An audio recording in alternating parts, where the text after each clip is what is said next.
About 12 years ago, I was finishing the work on Disney's Tarzan as the villain Clayton in the animated Tarzan. And anyway, I managed to get 3 weeks to the Lost World in Venezuela. So we're going through the jungles, going Roraima, where Professor Challenger was. Then we did it. After 3 weeks, we got to the Horseshoe Falls, and our pilot's plane was there to pick us up, check us a vacuum plane. We got on that, a new plane, 11 of us, done brilliantly. Past Angel Falls, now we're heading towards Caracas. And after about an hour, I noticed this propeller's stopping. And I said, okay, that propeller's stopped. I think the other's going to stop. We're going to crash. We're going down. And so I said, well, head towards the tree over there where the lakes are, and the reserve. Head for that, being in the RAF. Head for it. Bounce if you can. Take down the speed. Take the other propeller off. Let it go. Anybody going to... And everyone said, what's the brace position? Never mind the bloody brace position. You're going to bloody die anyway. Keep it straight. Anyway, it went up. It went up in the air. We didn't blow up, I thought we would. Trained the women up into the bloody swamps.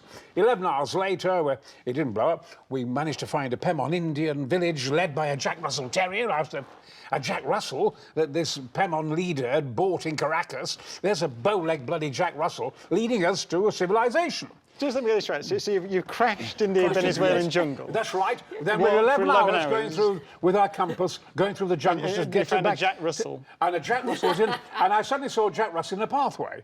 And so I thought Jack Russell, I don't believe this, not a Jack Russell. And eventually, follow me, we'll go to the village. We got to the village, and there was the head Pemon in Maracoto, Indian chief. There he was, and he showed us the way to the main motorways, and not motorways, tracks, until eventually we got onto a school bus and made our way back to Caracas. I went straight to America to finish Tarzan. I finished Tarzan in 2 days, and then went straight to the airfield, and there was British Airways. Brian, you had a terrible time, didn't you, with that pilot's plane in the Lost World? You're all right now. You're fine now. You're with us, Brian's the latest big jumbo. So I got in it, coming to the pilot's seat, straight out of LA, up there for a while, an hour, nimbus clouds. I don't believe this. And nimbus clouds to the right, big, huge things. We're going to have to go around it. Strap on, Brian, it's going to be bloody awful, this. Bloody great after bloody Caracas. But we're going round and round. We're going round and round the nimbus clouds, and suddenly say, here they come, here they come, here they come, we're in trouble. F-16s, F-18s, Americans. You cannot come here, you cannot fly here, you got to go away. And we know your problem. You either go over the top, you go to the right, you cannot come any further left. This is as far, guys. Really threatening us. And we moved. Eventually, they got over it, the anvil. And I said, what the hell's that? I said, Area 51. They wouldn't let us go over Area 51.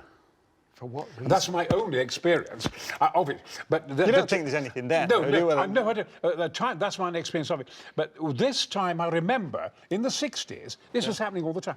And at 10 to 9 on BBC One, you'll find it, a top scientist from the government came on with people seeing things in Wiltshire, around the Downs, around there. And very highly intelligent person. We're going back, my husband and I have been to the fair, and so we're coming down the lane, and there are 4 very big 8-foot giant robot men around us.